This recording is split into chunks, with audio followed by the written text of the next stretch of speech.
اب وہ اس حساب سے کیمرے بنا رہے ہیں کہ کوئی آدمی میک اپ کر لے، لباس بدل لے، اپنا گیٹ اپ بھی چینج جتنا مرضی چینج کر لے، چلنے کا انداز تو نہیں چینج کر سکتے.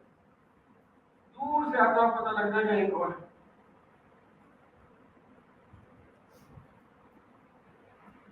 تو جس طرح یہ چیزیں ہیں جناب، اسی طرح ہر بندہ جب مراقبے میں بیٹھتا ہے اللہ تعالیٰ کے ساتھ دل کو لگا کے تعلق کو جوڑ کے اس کی اپنی فریکوینسی ہے جو ایک اللہ کی ذات کے ساتھ سیٹ ہو جاتی ہے. سب کی الگ الگ اللہ رضی ہوئی، ہر دل کی الگ ہے. ہم جب سب مراقبہ کرنے لگے نا ایک جگہ پہ، کسی جگہ مثال کے طور پہ 100 آدمی بیٹھے ہیں، 1000 آدمی بیٹھے ہیں، مراقبہ کر رہے ہیں. اب ایک دوسرے کو نہیں پتہ لگ سکتا، برابر برابر بیٹھے ہوں، جڑ کے بھی بیٹھے ہوئے ہوں، اس کی فریکوینسی الگ ہے، اس کی فریکوینسی الگ ہے، میں چھوڑ نہیں سکتی، دونوں الگ الگ، اس کا تعلق الگ، اس کا تعلق الگ. اگر یہ الگ الگ نہ ہو تو رات نہ رہے، الگ الگ نہ ہو تو خفی نہ رہے، قلبی نہ رہے، وہ تو کھلی بات ہو گئی. یہ وہ ذکر کی لذت اور تعلق ہے جب انسان کو مل جائے اور یہ فریکوینسی اس کی سیٹ ہو جائے پروردگار کے ساتھ، پھر دل کرتا ہے کہ ہم بیٹھے رہیں. دیکھیں جس چیز میں ہمیں لذت آتی ہے ہم کوشش کرتے ہیں کہ بھائی ہم نے اس لذت کو انجوائے کرنا ہے. ایک آدمی کو فلم میں آتی ہے، مثال دے رہا ہوں، ایک آدمی کو کرکٹ میں آتی ہے، ایک آدمی کو گپ شپ میں آتی ہے، کسی کو جناب اور کسی چیز میں آتی ہے. تو جہاں ہمیں لذت ملتی ہے تو ہم ادھر جاتے ہیں کہ نہیں، اس وقت کو انجوائے کرنے کے لیے پلان کرتے ہیں نا. تو جب یاد الہی کی لذت ملنا شروع ہو جائے گی پھر ہم مصلی میں بیٹھیں گے، وہ بھی ہمیں ملی نہیں. اچھا ہمیں بولنے کا مزہ آتا ہے، بولنے کی لذت ہمیں آتی ہے، خاموش رہنے کی لذت ہمیں نہیں آتی.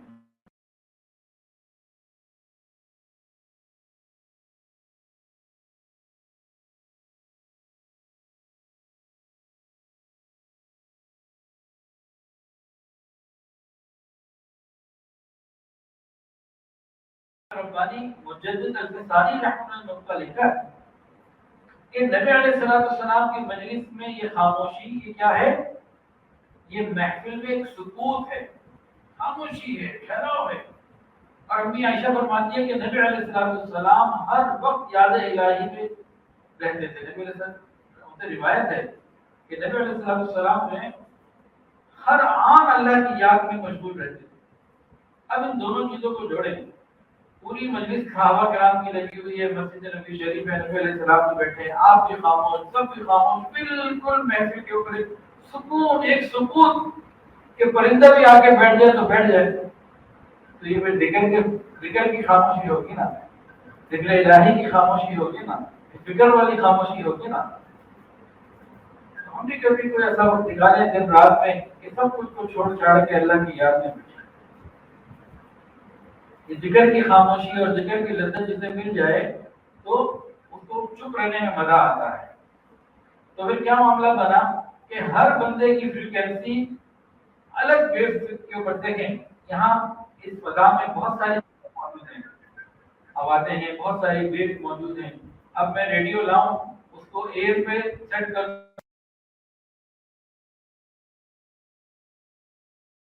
کے مختلف چینل ہوں گے تو جس کی جہاں فریکوینسی سیٹ ہوگی وہ بولنا شروع ہو جائے گا. فضا میں سب کچھ موجود ہے.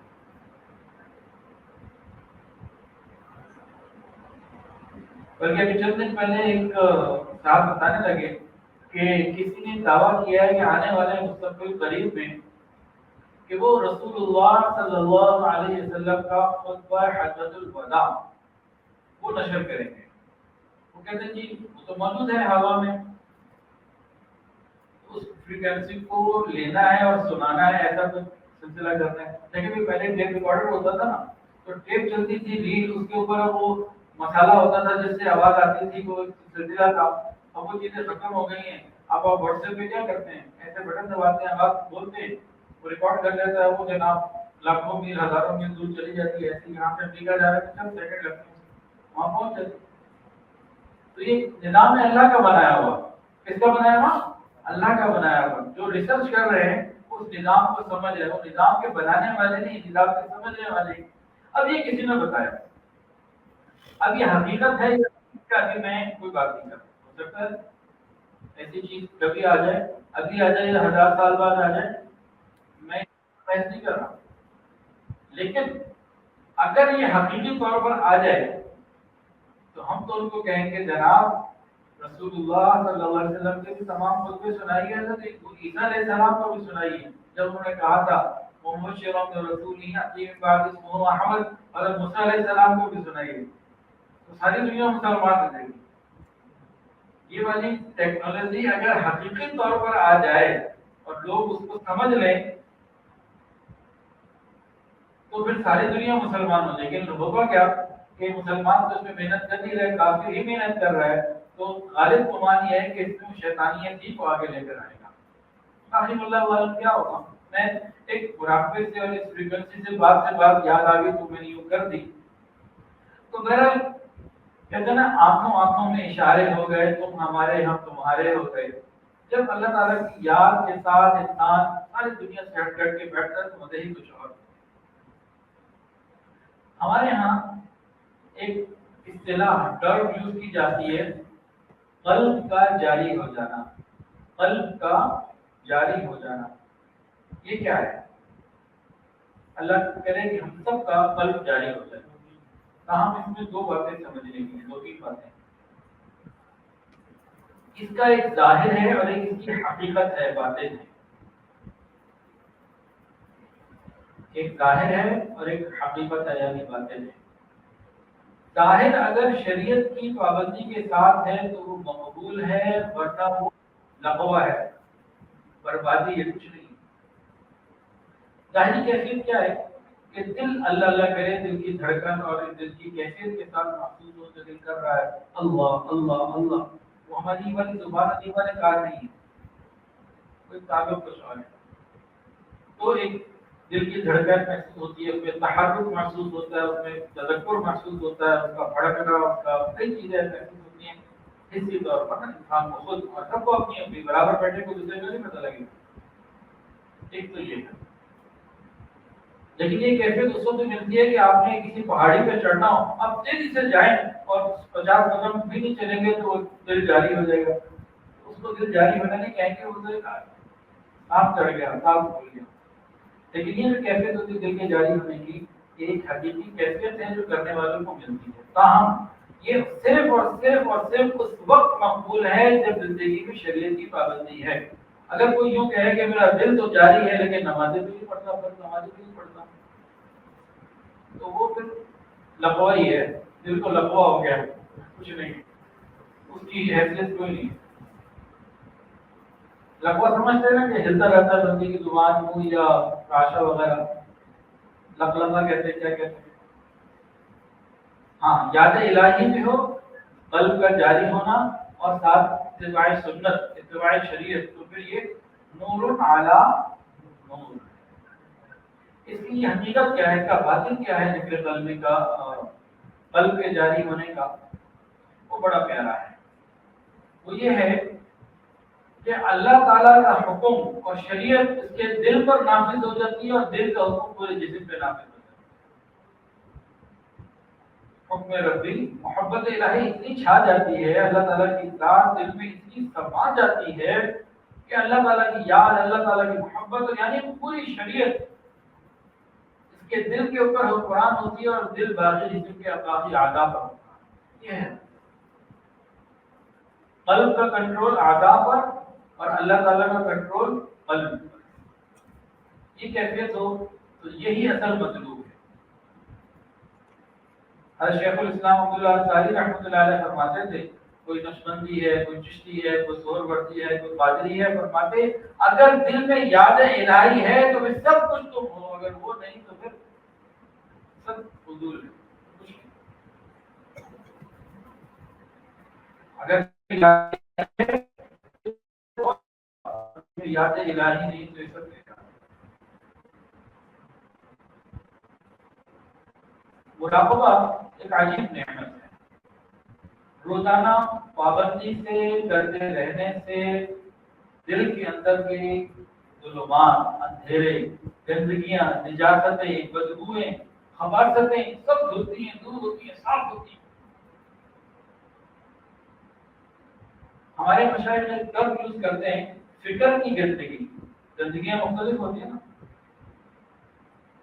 فکر کی گندگی کیا ہوتی ہے؟ دل کے اندر برے خیالات، شیطانی، شہوانی، نفسانی خیالات ثابت، یہ سب کیا ہے؟ یہ فکر کی گندگی.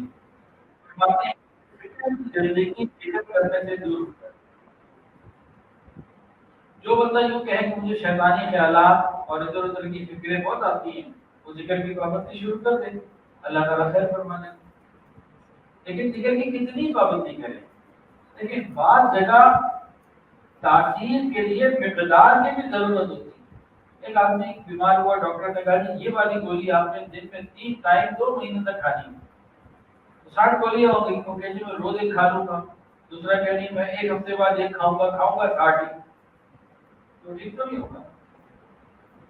تو مقدار کی بھی بات ہوتی ہے. برسوں کے اندر گندگیاں جمی ہوئی ہیں اور ہر طرف سے تو گند ہم اندر ڈاؤن لوڈ کر رہے ہیں. ہماری آنکھوں سے گند اندر جا رہا ہے، کانوں سے جا رہا ہے، زبان سے جا رہا ہے، پتہ نہیں کہاں سے اندر گند جا رہا ہے. اندر تو یہ ٹریش کین بن گیا ہوا ہے. اس کی گندگی کو صاف کرنے کے لیے محنت کرنی پڑے گی. حضرت پیر حافظ الفقار احمد نقشبندی نام برکاتہ عالیہ گھنٹوں مراقبہ کرتے تھے. اشراق کے نفل پڑھ کر 2 رکعت صلاۃ الحاجت بھی پڑھتے اور دعا مانگ کے مراقبہ شروع کرتے، یا اللہ ظہر تک کوئی بند کرنے والا اٹھانے والا نہ آئے. تو اشراق سے لے کے ظہر کے وقت داخل ہونے تک مراقبہ ہوتا. تو مراقبے کے لیے وقت دینا پڑتا ہے. خاموشی کی لذت اللہ کرے ہمیں مل جائے. جن کو یاد الہی کی لذت مل جاتی ہے ان کو خاموشی کی لذت ملتی ہے. اکثر علماء جو صاحب طریقت بھی ہوتے ہیں، صاحب شریعت بھی ہوتے ہیں، ان کا کلام اکثر جواب ہوتا ہے. ان کا کلام کیا ہوتا ہے؟ اکثر جواب ہوتا ہے. یعنی خود سے وہ بات کم کرتے ہیں، ہاں کوئی سوال پوچھے تو جواب دیتے ہیں. سید دوار حسین شاہ صاحب رحمۃ اللہ علیہ بہت کم بولتے ہیں. ان کے پاس تو ملنے آتا 1 گھنٹہ خاموش رہتا، کوئی آتا وہ بات نہ کرتا، سلام کے بعد 1 گھنٹہ وہ بیٹھا رہتا، چپ رہتا تو آپ بھی چپ رہتے. مجلس میں بیٹھے ہوئے 2 گھنٹے خاموشی کوئی نہیں بولتے. تو لگتا تھا شاید انہیں بولنا نہیں آتا، بولتے نہیں. لیکن جب وہ ان سے سوال پوچھ لیتا اور وہ اس کے جواب میں مسائل، اس کے جزیات اور تفصیلات بتاتے، تو بعض مرتبہ ایک سوال کے اوپر آدھا گھنٹہ یا 1 گھنٹہ اور کبھی کبھی 1.5 گھنٹہ ایک سوال کے اوپر جواب دیتے. ہم اگر کامیاب زندگی گزارنا چاہتے ہیں نا کہ زبان کے فتنوں سے ہم بچیں، قیامت کے دن زبان ہمیں جہنم میں لے جانے والی نہ بنے، تو ہمیں ایک عادت بنانی ہوگی کہ ہمارا کلام، ہماری بات چیت جواب ہو کسی کے سوال کا. اچھا ایک اور آپ کو بتاتے ہیں ٹیسٹ. ہمیں آخرت کی فکر لگ گئی ہے یا نہیں لگی ہے؟ ٹیسٹ کرو. بخار کا ایک ٹیسٹ ہوتا ہے نا، تھرمامیٹر لو چیک کر لو، اور شوگر چیک کرنی ہو تو گلوکومیٹر ہوتا ہے، بی پی چیک کرنا ہو تو اس کا ایک الگ طریقہ ہوتا ہے. ہمیں فکر آخرت لگی ہے یا نہیں لگی، اس کا بھی ایک ٹیسٹ ہے. بتا دو یا ابھی بتا دو. ایک بہت آسان کی بات. 2 آدمی کہیں بات کر رہے ہیں، ہمارا کوئی لینا دینا نہیں ہے اس میں، تو ہے بیٹھے گلی میں بات کر رہے ہیں، ہم جا کے اس میں شامل ہوتے ہیں. 2 آدمی گفتگو کر رہے ہیں، ہمارے کانوں میں سنا اور جا کے شامل ہوتا ہے. انہوں نے نہیں بولا بیچ میں شامل ہوتا. اس کا مطلب یہ کہ ہمیں زبان کی بول کی پرواہ نہیں، یعنی آخرت کی فکر نہیں. کیونکہ زبان سے نکلنے والے بول کا حساب دینا ہے، یہ لکھا جا رہا ہے. تو جب زبردستی خود بولیں گے، بلا وجہ بولیں گے، ہر وقت بولیں گے، زیادہ بولیں گے، تو بہت امکان ہے غلطیاں بھی زیادہ کریں. جو جتنا زیادہ بولے گا اتنی غلطیاں کرے گا. ایک عام سا اصول ہے. اسی لیے جو علماء فکر مند ہوتے ہیں اور صاحب نسبت ہوتے ہیں، نیک اولیاء اللہ کی صحبت ملی ہوتی ہے، اور باقی بھی، لیکن عام طور سے ان کی کیا ہوتی ہے، کلام، ان کا کلام جواب ہوتا ہے. کہ جواب دینا تو فرض ہے نا. آج ایک آدمی سے سوال پوچھتے ہیں تو جواب نہیں دیں گے، جواب تو دینا، اس کو عبادت کرنا ہے. ہاں جو بیانات کرنے ہیں وہ ایک الگ بات ہے. تو بہرحال خاموشی کی بڑی نعمت ہے. ہمارے سلسلہ عالیہ نقشبندیہ اس میں کئی اور بھی نعمتیں ہیں. سب سے پہلی بات، اس میں جو سلسلہ شروع ہو رہا ہے جناب صدیق اکبر رضی اللہ عنہ، ایک اور صحابی سلمان فارسی رضی اللہ عنہ، اور اس میں اہل بیت بھی ہیں. نبی علیہ السلام کے بعد چوتھے نمبر پر آتے ہیں امام جعفر صادق رحمۃ اللہ علیہ، اہل بیت میں سے ہیں. وہ بھی مطلب ہمارے سلسلے میں وہ ہیں، ہمیں ان کا فیض بھی، اہل بیت کا فیض بھی ہمارے سلسلے میں داخل ہے. اور پھر اہل بیت کا فیض بالخصوص امام جعفر صادق رحمۃ اللہ علیہ کا جو فیض ہے وہ پوری فقہ حنفی پہ چھایا ہوا ہے. کیسے؟ فقہ حنفی کی طرف منسوب ہے امام اعظم امام ابو حنیفہ رحمۃ اللہ علیہ، اور امام جعفر صادق رحمۃ اللہ علیہ کے بارے میں امام ابو حنیفہ رحمۃ اللہ علیہ فرماتے تھے لولا السنتان لهلك النعمان، لولا السنتان لهلك النعمان، اگر یہ 2 سال نہ ہوتے تو نعمان ہلاک ہو جاتا. امام اعظم امام ابو حنیفہ رحمۃ اللہ علیہ امام جعفر صادق رحمۃ اللہ علیہ کی خدمت میں 2 سال تک جاتے رہے.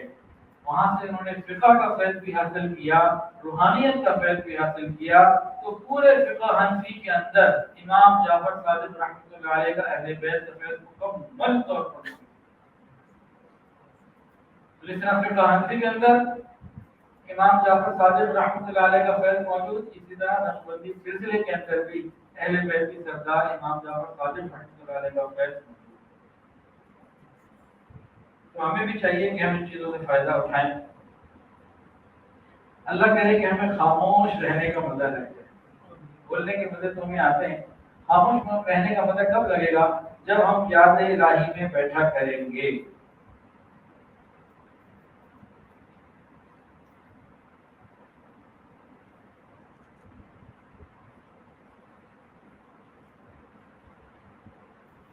اچھا جی، ایک ہے مراقبہ اور ایک ہے وقوف قلبی. دونوں چیزیں الگ الگ ہیں. کئی لوگ اس کو مکس کر لیتے ہیں. مراقبہ الگ ہے، وقوف قلبی الگ ہے. مراقبہ کسے کہتے ہیں؟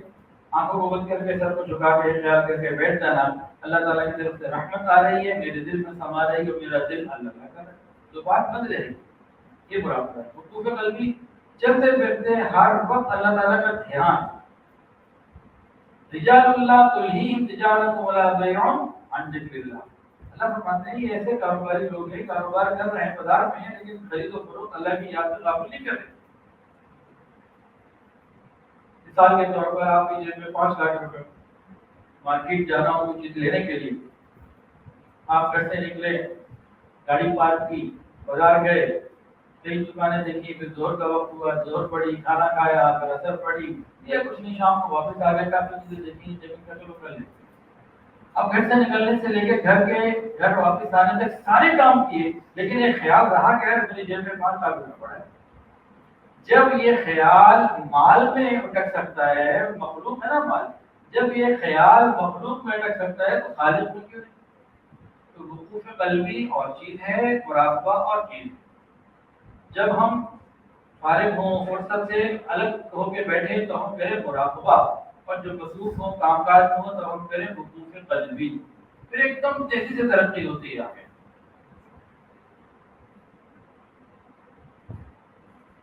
اچھا جی، مراقبت کرنا جب شروع کرتے ہیں نا تو 2 معاملات سے لوگ بڑے پریشان ہوتے ہیں. ایک یہ کہ جی مراقبہ کرتے ہیں تو خیالات وساوس اور توجہ نہیں ہوتی، خیالات آ رہے ہیں بہت سارے، وسوسے آ رہے ہیں بہت سارے، اور ایک یہ نیند آ جاتی. تو پہلے ہم وسوسے کا علاج سن لیں. مراقبہ کرنا شروع کرا، بیٹھے، ساری دنیا کے خیالات آ گئے. چند ہی منٹ میں انسان گھبرا جاتا ہے کہ یار جب میں بیٹھا ہوں یاد نہیں آ رہی، یاد الہی نہیں آ رہی، تو چھوڑو، کیا کرنا پڑا. یہ شیطانی دھوکہ ہے کہ وہ ہمیں اس عمل سے رکوا رہا ہے جو کرنا ضروری تھا.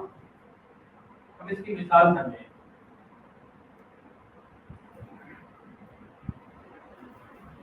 ایک صاحب کا گھر تھا، 2 سال کے لیے چلے گئے، 2 سال بعد واپس آئے، دروازہ کھولا کمرے کا، اندر بدبو اور تعفن اور گندگی اور کیڑے مکوڑے اور کچھ. دروازہ کھولا، کیسے اٹھا ہو جائے گا.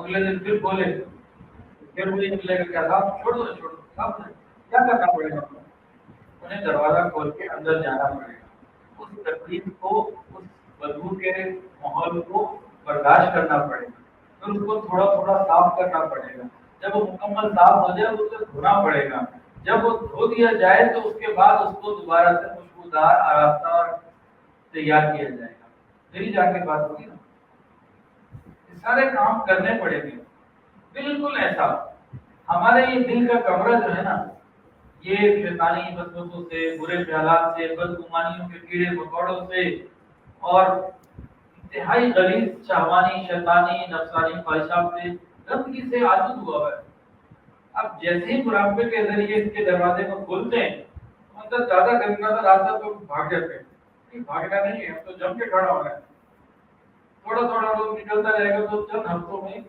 ہو جائے ارے زندگی بھر کی اجازت ہے 10 20 50 100 سال کی 30 سال کی 20 سال کی جو ہے ادھر ادھر کی چیزیں اس کو صاف دینے کے لیے کچھ ٹائم تو لگے گا اس لیے مایوس نہیں ہونا لگے رہنا ہو جائے گا صاف پھر دوسرا یہ بھی تو دیکھیں نا کہ ہم روز کچھ صاف اول تو مراقبہ کی پابندی سے نہیں کرتے جو روز مراقبہ پابندی سے کر رہے ہوتے ہیں وہ اگر اندر سے 10 بالٹیاں گندگی کی نکالتے ہیں تو 20 یا 8 لے رہے ہوتے ہیں نگاہوں سے بدپرہیزی ہو گئی موبائل کو کھول کے بیٹھے پھر ادھر ادھر ہو گیا اب انہوں نے جناب 10 ڈونگے غلاظت سے باہر نکالے تھے لیکن ادھر ادھر سے کبھی 8 اندر کر لیے تو کبھی 20 کر لیے تو پہلے سے زیادہ خراب ہو گیا 8 کر لیے تو 10 نکالے تھے 8 اندر آ گئے تو 2 بھی فائدہ ہوا نا تو مستقل جھٹ ہے کہیں جا کے یہ ٹھیک ہونا ہے ایسے تو ٹھیک نہیں ہونا ہاں کوئی ایسا ہو کہ مزید گند اندر نہ آنے دے اور نکالتا چلا جائے تو جلدی صفائی ہو جائے لیکن وقت لگے گا پھر یہ کمرہ دل کا صاف ہوگا اور یاد رکھیے یہ دل کی صفائی اللہ تعالیٰ نے ہمارے ذمہ ڈالی ہے اور یہ دل اللہ کا گھر ہے عجیب بات نہیں اللہ تعالیٰ کہتے ہیں یہ میرا گھر ہے مومن بندے کا جو قلب ہے اللہ فرماتے ہیں ایسا ہے میں 7 زمین آسمان میں نہیں سماتا اس میں سما جاتا غور کرنے کی بات یہ ہے کہ بھائی گھر جب اللہ تعالیٰ کا تو صاف تو خود ہی جاتے ہیں ہمیں کیوں کہتے ہیں جب دل کو اللہ اپنا گھر قرار دے رہے ہیں صاف تو خود ہی کرتے ہیں اب ذرا حدیث قدسی سنیے اللہ تعالیٰ فرماتے ہیں اے ابن آدم تو نے میرے ساتھ انصاف نہیں کیا میں نے تیرے گھر یعنی جنت کو تیرے دشمن شیطان سے خالی کر دیا اس کو باہر نکال دیا اے میرے بندے تو نے میرے ساتھ انصاف نہیں کیا میں نے تیرے گھر جنت کو تیرے دشمن شیطان سے خالی کر دیا اس کو باہر نکال دیا تیرے گھر کو پاک کر دیا شیطان سے لیکن تو نے میرے گھر یعنی اپنے دل کو شیطان سے پاک نہیں کیا تو نے میرے ساتھ انصاف نہیں کیا اللہ جب یہ گھر آپ کا ہے آپ نے عادت صاف تو خود ہی کر علماء نے لکھا نہیں اللہ تعالیٰ کی حیثیت یہاں مہمان کی مانند ہے ایک گرام ہو ایک مکرم مہمان کی مانند ہے گھر کی صفائی گھر والے کی ذمہ ہوتی ہے مہمان کی ذمہ نہیں ہوتی کوئی مہمان گھر میں آگے صاف بھی کر دو بھائی گھر ایسا نہیں ہوتا صاف کچھ کرنا ہوتا ہے مہمان نے تو آنا ہوتا ہے اس کو لے کے آنا بٹھانا ہوتا ہے اکرام کرنا ہوتا ہے اچھا یہی ایک اور بات مراقبہ پڑھنے ادھر ادھر کے خیالات آ رہے ہیں تو یہاں بہت ایک سمجھنے والی بات ہے الارمنگ ہے لیکن چھوڑنے والی نہیں کیا جب ہم ساری دنیا سے ہٹ کٹ کے یاد الہی کے لیے بیٹھ گئے اس وقت یاد الہی نہیں آ رہی تو موت کے وقت کیسے آئے گی ہے نا سوچنے کی بات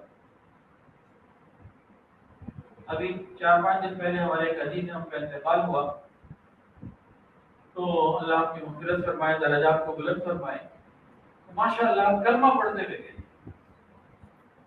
بے ہوش ہونے سے پہلے آخری زبان میں کیا پڑھا لا الہ الا اللہ محمد رسول اللہ جب اس کے گھر تعزیت کے لیے گیا وہاں پر بتایا کلمہ پڑھتے ہوئے اتنا دل خوش ہوا الحمدللہ آج کے زمانے میں کلمہ پڑھ کے چلے گئے اتنا بڑا اللہ کا انعام ہے معمولی بات تو نہیں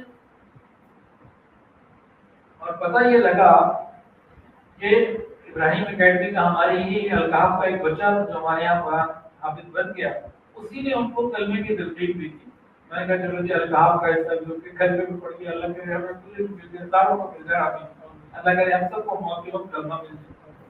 پھر ان کے گھر میں میرا بیان تھا تو میں نے کہا بھی اللہ تعالیٰ نے ان کو کلمے کے ساتھ بلایا ہے, کوئی تو ان کا کام ہے, کوئی تو عمل ایسا ہوگا نا جس کی وجہ سے کلمہ ایسا ملا کہ کئی لوگوں نے سنا. بڑا انعام ہوتا ہے, بہت بڑا انعام, بہت بڑا انعام اللہ ہم سب کو یاد آتا ہے. تو ان کے بیٹے نے بتایا, جنید نے, کہنے لگا کہ ابا جان ہمیشہ لوگوں کے کام آتے تھے, اپنے کام چھوڑ, کسی نے کوئی کام کہہ دیا اس کا کام کرتے تھے. پھر کئی رشتے دار اور تھے, سب نے کہا ہاں ہم نے جب ان کو کوئی کام کہا انہوں نے وہ کام کیا. گھر والے کہتے ہیں کہ خاندان کا کوئی بھائی, کوئی بھتیجا, کوئی رشتے دار کوئی کام کہہ دیتا کہ اپنے کاموں کو, کاروبار کو, دکان کو, گھر کو, بیوی بچوں سب کو چھوڑ کے دوسروں کا کام کرتے. جب لوگ ہم 1993 میں ٹاؤن شپ آئے, 1993 میں پہلے مین روڈ والا گھر تھا ہمارا, یہ جو مسجد کے ساتھ والا ہے. 2010 میں دادا کے انتقال کے بعد پھر یہ گھر اللہ نے ہمیں دیا, یہ لے لیا. وہاں دونوں اس میں گھر میں ہم چچا ہے, تو ایک آدھا ایک کے پاس ہے, آدھا دوسرے جگہ کے پاس ہے, چلیے پیچھے ہمیں دے دیا ہمیں الحمدللہ.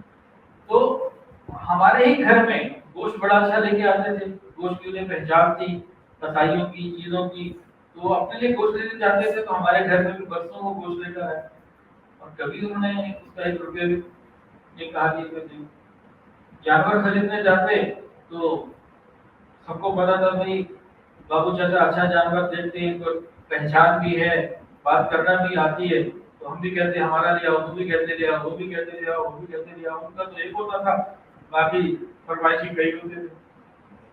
منڈیوں میں جا کے جانور تلاش کرنا, پسینہ پسینہ بند ہو جاتا, ساری رات لگا. تو ان کو موت کے وقت جو کلمہ ملا, ان کی اولاد نے جو گواہی دی وہ تھی لوگوں کی خدمت, لوگوں کے نام. اللہ ہمیں بھی یہ توفیق عطا فرمائے. تو میرے بات ہو رہی تھی کہ موت کے وقت یاد الہی, ہم دنیا میں مراقبے کی پابندی کریں گے. جس دل نے روز مراقبہ کیا ہوگا, کروڑوں مرتبہ لفظ اللہ اللہ اللہ اپنے دل پہ ضرب لگائی ہوگی, موت کے وقت کون یاد آئے گا؟ اللہ یاد آئے گا. موت کے وقت اللہ ہی یاد آئے گا, اور کوئی یاد نہیں آئے گا انشاءاللہ. تو اس کی بھی ہم فکر. ہاں, تو مراقبے میں وسوسے آئے تو کیا کرنا, چھوڑ دینا, چھوڑو جام چھوڑو, نہیں کرنا ہے. اچھا, مراقبے میں جب نیند آ جائے تو کیا کرنا ہے؟ لوگ یہاں سے بھی گھبرا جاتے ہیں, کہتے ہیں یار یہ مراقبے میں نیند آ جاتی ہے تو فائدہ. یہ کہیں لکھا ہے کہ مراقبے میں نیند آ جائے تو فائدہ آنا بند ہو جاتا ہے؟ کہیں نہیں لکھا. تو ہماری اپنی سوچے مراقبہ کرنے بیٹھے, نیند آ کے چھوڑو یار, کیا کرنا آنے تو اچھی بات. ایک اللہ والے تھے, ان سے کسی نے پوچھا حضرت جب گانے وانے یہ میوزک شیوزک کی چیزیں ہوتی ہیں تو کوئی نیند نہیں آتی, ادھر ذکر کے لیے بیٹھتے ہیں, بیان میں بیٹھتے ہیں تو نیند آ جاتی. انہوں نے بتایا, پوچھا بتاؤ بھائی کانٹوں پہ بیٹھ کے نیند آتی ہے؟ تو نہیں. پھولوں کی سیج پہ نیند آتی ہے کہ ہاں. کہ بھائی یہ تو گناہ کی چیزیں تو کانٹے ہیں, اس میں نیند کیسے آئے گی؟ اور یاد الہی تو اللہ تعالیٰ کی رحمت کے پھول ہے, اس میں نیند آ جائے گی. تو گھبرانا نہیں چاہیے. دیکھیں موبائل فون آپ نے جب چارجنگ پہ لگا دیا, وہ آن ہے, آف چارج تو ہوگا نا. تو جو ہم مراقبے کے لیے بیٹھنا مراقبے کے لیے, نیند کے لیے نہیں. مراقبے کے لیے بیٹھے, نیند آگے آنے دیں, ویل تو آنا شروع ہو گیا, وہ چل پڑا, وہ نہیں رکتا انشاءاللہ. اور قرآن مجید کے اندر آتا ہے فَأَنزَلَ اللَّهُ سَكِينَةً عَلَى رَسُولِهِ وَعَلَى الْمُؤْمِنِينَ. جب انسان ایک مجالس میں محفل میں بیٹھتا ہے تو اس کے اوپر سکینہ کا نزول ہوتا ہے, رحمتوں کا نزول ہوتا ہے. تو ایک صاحب تھے, ان کی بیوی کا نام بھی تھا سکینہ. ایک صاحب تھے, ان کی بیوی کا نام تھا سکینہ. وہ کہیں بیان کے لیے گئے تو بیان میں ان کو جناب سنتے نہیں آ گئے. تو بیان کرنے والے کہا کہ دیکھو جی ان پہ سکینہ نازل ہو رہا ہے, ان پہ سکینہ کا نزول ہو رہا ہے. اب وہ گہری نیند تو نہیں تھی, اونگ سے تھی. جیسے سکینہ کا نزول سنا تھا ادھر بھی آ گئی, سر پہ بیٹھ کے میری بیوی ادھر بھی آ گئی, بچ کے ادھر بیٹھا ادھر بھی آ گئی. تو بہرحال تو مراقبے کے لیے ہم بیٹھے, نیت مراقبے کی ہو, نیند آ جائے تو یہ رحمت ہے تو کرے. ہاں اس لیے کہ نیند کرنی ہے, نیت ٹھیک نہیں. اس لیے گھبرانے کی ضرورت نہیں ہے. تو نہ وساوس کی وجہ سے مراقبہ چھوڑنا، نہ نیند کی وجہ سے مراقبہ چھوڑنا. اور آج سائنسی تحقیق نے بات بتاتی ہے کہ جب انسان کو نیند آتی ہے، نیند کی کیفیت میں جو دماغ کی پوزیشن ہوتی ہے نا، نیند کے دوران، کچی نیند کے دوران جو دماغ کی سچویشن ہوتی ہے، پوزیشن ہوتی ہے، وہی ذکر الہی کے وقت دماغ کی پوزیشن ہوتی ہے. یہ علامہ ذکر الہی کا پوائنٹ کرو. اچھا جی، ایک سوال کئی لوگ پوچھتے ہیں کیا رات کو سوتے وقت مراقبہ کر سکتے ہیں؟ جب سونے لگے تو مراقبہ کر لیں. ٹھیک ہے، بہت اچھا، کوئی مسئلہ نہیں. ہمارے کئی مشاہد کی ترتیب یہ تھی کہ رات کو وہ لیٹ کر نہیں سوتے تھے، مراقبے میں چلے جاتے اور مراقبہ کرتے رہتے، نیند آتی تو آ جاتی، اور صبح تہجد میں یا فجر میں اٹھتے اور تہجد میں اٹھتے، میں کام ان کی اسی میں نیند پوری ہو جاتی. وہ لیٹ کے سوتے تھے. چلو ہم یہ تو نہ کریں، لیکن جب بستر پر آ گئے تو ہم 2-4 منٹ بیٹھ کے مراقبہ کریں پھر لیٹ جائیں تو وہ بھی ایک خیر ہے، اس کا فائدہ ہی فائدہ ہے.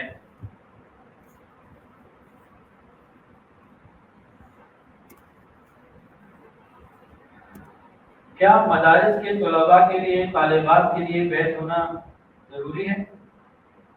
کیا مدارس کے طلباء کے لیے، یعنی طالب علم کے لیے اور طالبات کے لیے بیت ہونا ضروری ہے؟ جی، انتہائی ضروری ہے، صرف ضروری نہیں ہے. اس کے لوگ یہ کہتے ہیں، بعض طلباء کے جی ہمارے بعض اکابر وہ یہ کہتے تھے کہ دوران تعلیم جب تک یہ 6 سالہ 8 سالہ درس نظامی مکمل نہ ہو جائے تو بیت نہیں ہونا چاہیے. تعلیم پر فوکس ہو بھرپور طریقے سے اور وہ پوری کی جائے، بیت نہ کی جائے. ہاں جی، یہ کہتے تھے نا بات ہمارے اکابر. آج ہم کہہ رہے ہیں نہیں ہونا چاہیے. فرق کیا ہے؟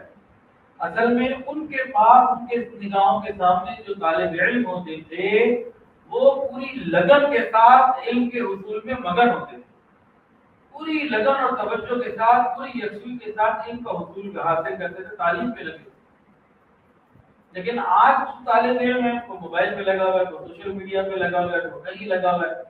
ہاں ویسے طلباء ہوں جو بالکل فوکس ہو کے کامل اور مکمل تعلیم حضرت شیخ العظیم زکریا رحمۃ اللہ فرماتے ہیں کہ میری جوتی جو ہے نا وہ گم ہو گئی تھی. پڑتا ہوں 6 مہینے تک مجھے جوتی کی ضرورت ہی نہیں پڑی، مدرسے سے کہیں باہر جانے کی تھا، ٹوائلٹ جانا ہوتا تھا، وہاں جو نظم کی خدمت کی چپل وہ پڑی ہوتی تھی. تو 6 مہینے مجھے جانے نہیں تھا کہیں باہر، مجھے ضرورت ہی نہیں پڑی. ہاں ایسے طالب علم ہوں جو علم کے ساتھ اتنے ڈیووٹیڈ ہوں، قربان ہوں، اتنی لگن اور مگن ہو، پھر تو چلو ٹھیک ہے.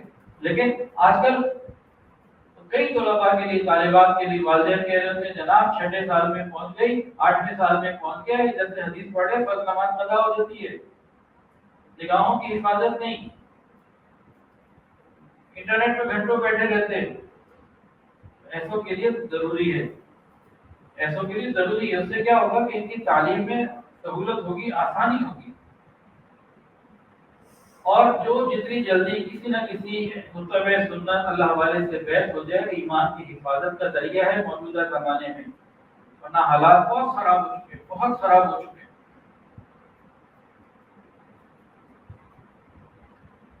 کہیں نہ کہیں جڑ جائیں گے، والدین جڑ دیں گے، ہم جڑ جائیں گے، انشاءاللہ ایمان کی حفاظت رہے گی. ورنہ بہت کام خراب ہو چکے. اب مدارس کے طلباء طالبات کتنا مراقبہ کریں، کیسے کریں، پڑھنا بھی ضروری ہے. تو بھائی 2 باتیں سمجھ لیجیے کہ 2 باتیں اگر مدارس کے طلباء نے، مدرسے کی طالبات نے اپنا لی اور ذکر کو اس طریقے سے، اس فکر کے ساتھ کر لیا تو وہ شکایت تو ختم ہو جائے گی کہ فرض نماز نہیں پڑھتے، قضا کر دیتے ہیں. جناب تہجد کے لیے اللہ اٹھائیں گے انشاءاللہ تعالیٰ. اور آسان ہے، مشکل بھی نہیں. آج کل تو آسانی کا دور ہے، مشکل زیادہ لمبی چوڑی باتیں ہوتا ہو تو لوگ تیار نہیں ہوتے. پہلی بات، نماز کے لیے 5 نمازیں پڑھنی ہیں تو اس کے لیے ہمت کر کے وقت سے چند منٹ پہلے تیار ہو جائیں. اور کبھی کبھی تو مردوں میں ایسا ہو طلباء میں کہ اذان کا جواب باوضو مسجد میں بیٹھ کے دیں. سنتیں اور فرض کے درمیان جو تھوڑا سا وقفہ ہوتا ہے اس وقفے کو استعمال کریں اور اس میں مراقبہ کر دیں، ذکر کر دیں. آج کل کے طلباء کیا مسجد کے دروازے کے بعد دیکھ رہے ہوتے ہیں کہ 2 منٹ رہ گئے، ابھی 1 منٹ رہ گیا، ابھی 30 سیکنڈ رہ گئے، اب چلو جی والی اندر چلو باہر گپے مار رہے ہوتے ہیں، بیٹھ رہے ہوتے ہیں ادھر ادھر. نہیں، اس کیفیت کو ختم کر. نماز کا انتظار خود ایک عمل ہے. نماز کبھی 5 منٹ رہ گئے، 6 رہ گئے، 10 رہ گئے، 2 رہ گئے، نماز کا انتظار خود ایک ایسا عمل ہے ایسا ثواب ملتا ہے حدیث کے اندر. تو یہ عمل آج ہمارا ترک ہو چکا. این موقع پہ پہلی رکعت نکلنے کے بعد پہنچ گئے ہوتے تو نماز کا انتظار وہ تو زندگی سے نکل گیا. تو نماز کا انتظار ہو اور اس انتظار کے اندر ہم ہر نماز کے ساتھ چند منٹ کا مراقبہ کر لیں تو جناب تعلیم بھی پوری اور اس سے تعلیم پہ حرج بھی کوئی نہیں آئے گا، مراقبہ بھی ہو گیا اور یا وہ اللہ تعالیٰ کے ساتھ تعلق بھی بن گیا. تو ایک عمل ہو گیا. دوسرا عمل کیا؟ جب مدرسے میں کتاب لے کے بیٹھے، کتاب کھولنے سے پہلے کھولنے کے وقت 1-2 منٹ اللہ تعالیٰ کے ساتھ ذکر کے ذریعے لائن جوڑ لے، تعلق بنا لے. مراقبے کے ذریعے زبان ذکر میں اللہ تعالیٰ کے ساتھ ایک تار جوڑ لے، تعلق جوڑ لے، پھر پڑھے. تو یہ 2 کام اگر کر لیے تو انشاءاللہ طلباء طالبات کے لیے فرائض واجبات کی پابندی بھی آسان اور انشاءاللہ تہجد بھی اللہ عطا فرمائے. حضرت خواجہ حسن بصری رحمۃ اللہ علیہ کے پاس ایک صاحب آئے، کہنے لگے کہ حضرت تہجد کی توفیق نہیں ہوتی. کیا نہیں ہوتی؟ تہجد کی توفیق نہیں ہوتی، جیسے ہم میں سے کتنوں کو نہیں ہوتی. حضرت تہجد کی توفیق نہیں ہوتی. فرمایا کہ تم دن کے اعمال درست کر لو، رات کے اعمال کی توفیق وہ دے گا. ہم دن کے اعمال درست کر لیں، رات کے اعمال کی توفیق وہ دے گا.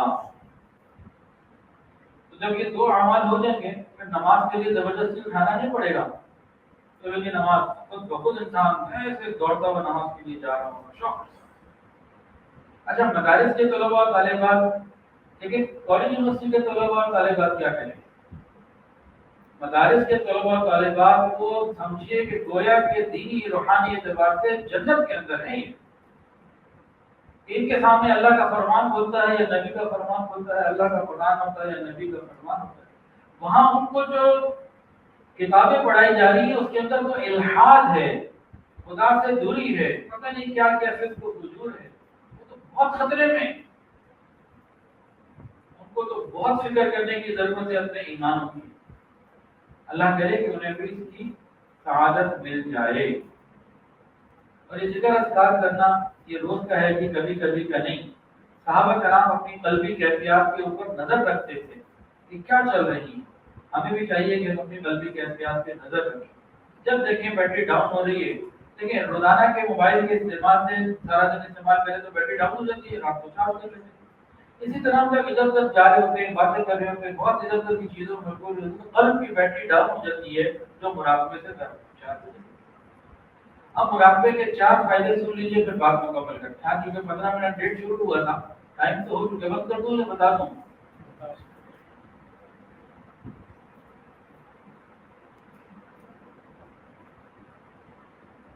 مراقبے کے روحانی فائدے تو بہت ہیں لیکن میں بھی دنیاوی فائدے بتا رہا ہوں.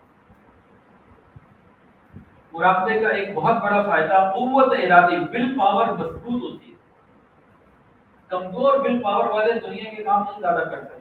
اور جتنے بڑے بڑے دنیا میں نام گزرے ہیں، لوگ گزرے ہیں، دین کی لائن میں یا دنیا کی لائن میں، کسی بھی فیلڈ کے اندر جو ول پاور والے لوگ تھے، مضبوط قوت ارادی والے، انہوں نے ہی بڑے بڑے کام کیے. کہ ڈھل مل لوگ کسی کام کے نہیں ہوتے. وہ جب زمین ابھی نہ ڈالے، یہ تدبر والے بالکل کہیں کسی کام کے نہیں ہوتے. ارادے باندھتا ہوں، سوچتا ہوں، توڑ دیتا ہوں. ارادے باندھتا ہوں، سوچتا ہوں، توڑ دیتا ہوں، کہیں ایسا نہ ہو جائے، کہیں ویسا نہ ہو جائے. چند دن پرانی بات ہے، ایک بہت زبردست تعلیم یافتہ نوجوان، خوبصورت، بہترین، جاب کرتا ہے بڑی اچھی اور بہت ہائی لیول کی، ہائر ایجوکیٹڈ. تو کہنے لگے کہ کوئی بزنس اپرچونٹی ہے، انہوں نے منع کر دیا کہ ڈر لگتا. پتہ ہمت کرتا ہے، آگے بڑھتا ہے تو بہت اللہ آسان فرماتا ہے. تو ہمت والے ہیں لیکن بات جگہ رہ گئے. تو یاد رکھیے دنیا میں بڑے بڑے ٹارگیٹس اچیو کرنے کے لیے، بڑے بڑے کام کرنے کے لیے قوت ارادی کی ضرورت ہوتی ہے، مضبوط وہ ملتی ہے مراقبے سے۔ گناہوں سے اپنے آپ کو بچانے کے لیے مضبوط قوت ارادے کی ضرورت ہوتی ہے۔ گناہوں سے بچنا ہم چاہتے ہیں، ہم میں سے کوئی نہیں چاہتا کہ اللہ کی نافرمانی اس سے ہو، لیکن پھر بھی ہو رہی ہے، اور کوشش کرتے ہیں، ہمت کرتے ہیں، توبہ بھی کرتے ہیں، پھر ٹوٹ جاتی ہے۔ کیوں؟ قوت ارادی مضبوط نہیں ہے، ول پاور ٹرینر ویک ہے۔ تو گناہوں سے بچنا، گناہوں کو چھوڑنا، اس کے لیے کیا چاہیے؟ قوت ارادی کو ملتی ہے مراقبے سے۔ موبائل کے، سوشل میڈیا کے غلط استعمال کو چھوڑنا، اس کے لیے اتنی بڑی قوت ارادی کی ضرورت ہے۔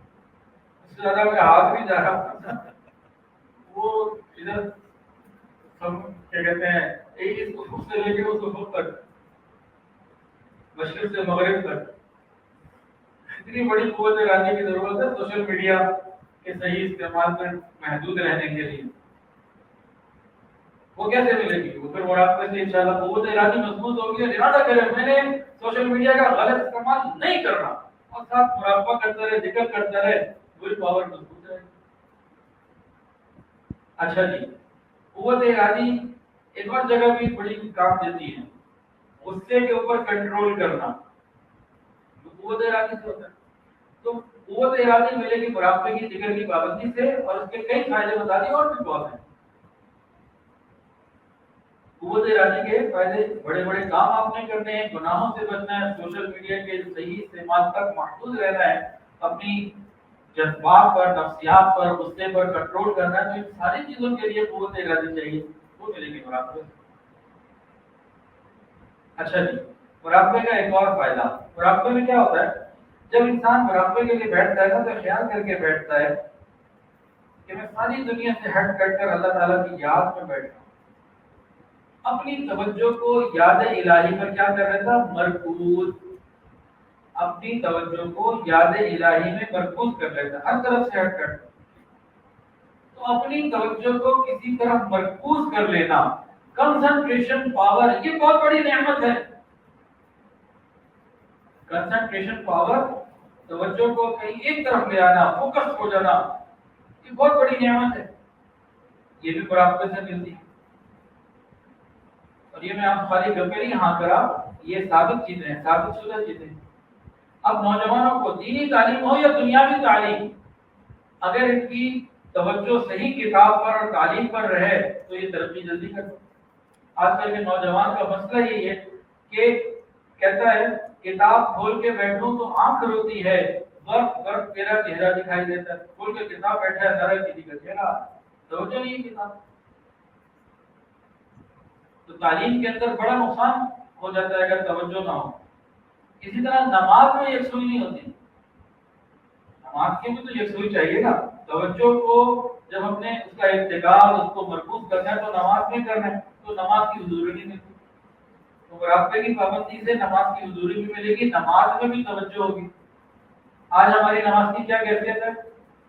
ایک جگہ امام صاحب نے نماز پڑھائی، 4 رکعت کی نماز تھی، ان سے غلطی ہو گئی، سلام پھیرنے کے بعد وہ لوگوں سے پوچھ رہے ہیں 3 پڑھائی ہے کہ 4؟ اب پیچھے جتنے لوگ تھے سارے جو، کسی کو نہیں پتا 3 پڑھی ہے کہ 4۔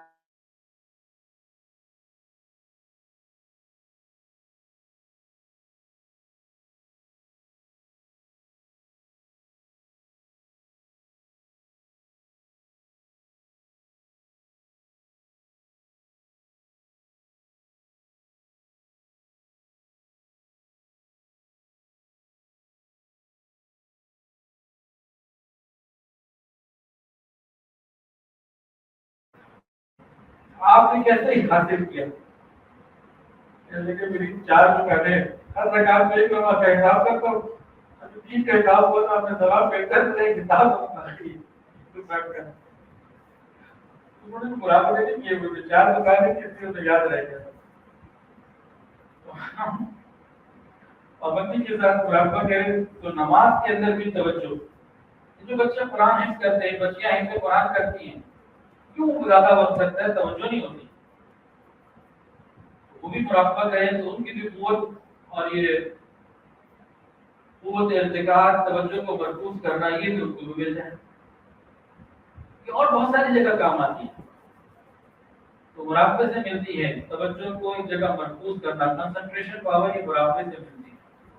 تیسری چیز جو مراقبے سے ملتی ہے وہ تحمل مزاجی ہے، ٹالرنس ہے، برداشت ہے، اور قوت برداشت کے بغیر دنیا کا کوئی کام نہیں۔ کوئی کامیاب آدمی، ہر کامیاب آدمی آپ کو قوت برداشت کا حامل ملے گا تقریباً۔ خوشگوار ازدواجی زندگی کے لیے قوت برداشت بہت ضروری ہے، اور آج کل کے جو ماحول ہے ہر طرف پریشانیاں، یہاں قوت برداشت انتہائی ضروری ہے۔ ادفع باللتی ہی احسن، تم برائی کو اچھائی سے دور کرو، یہ قوت ارادی سے ہوگا، یہ توجہ کو ایک طرف مرکوز کرنے سے ہوگا، یہ تحمل مزاجی سے ہوگا۔ بہت ساری ایسی چیزیں ہیں، اللہ تعالیٰ مجھے آپ کو ہم سب کو یہ ساری نعمتیں اپنے خاص مدد سے عطا فرمائے۔ قوت ارادی میں توجہ کے بھی ایک اور پوائنٹ نکل گیا۔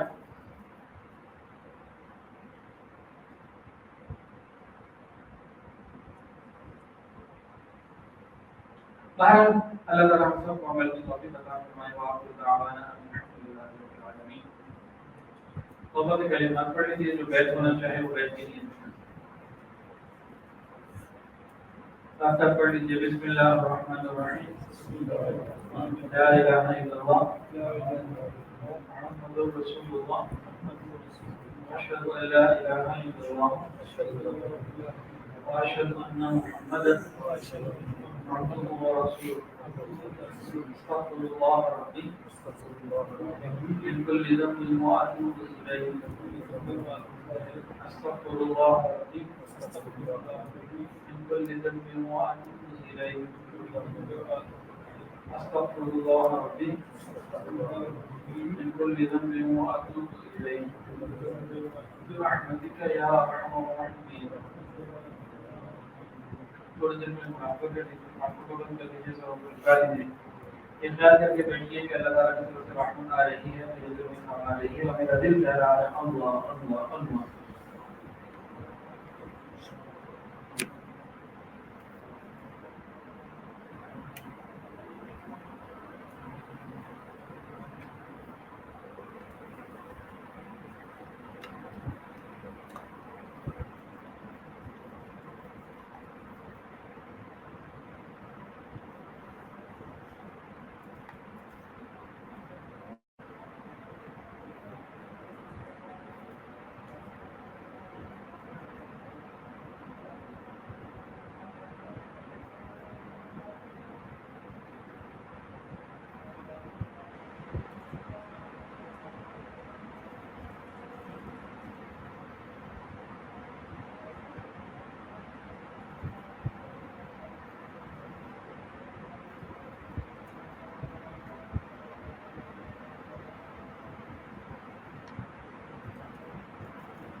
إله إلا الله.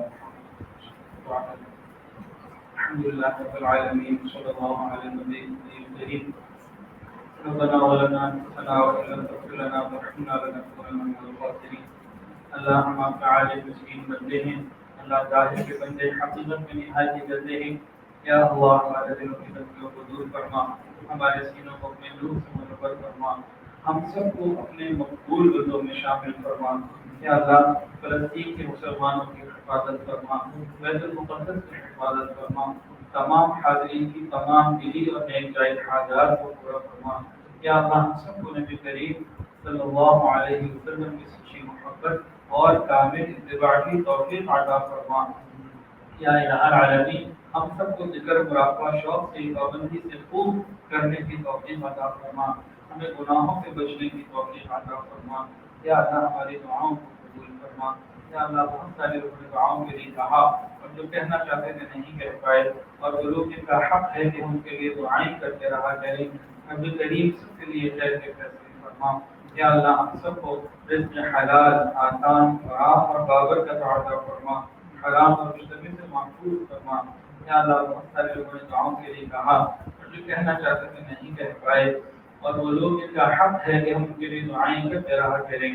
رب کریم سب کے لیے خیر کے فیصلے فرما. صلی اللہ تعالی علی خیر خلقہ سیدنا و مولانا محمد وعلى آلہ واصحابہ واہل بیتہ اجمعین. آمین آمین یا رب العالمین. آمین. درس قرآن.com www.درسقرآن.com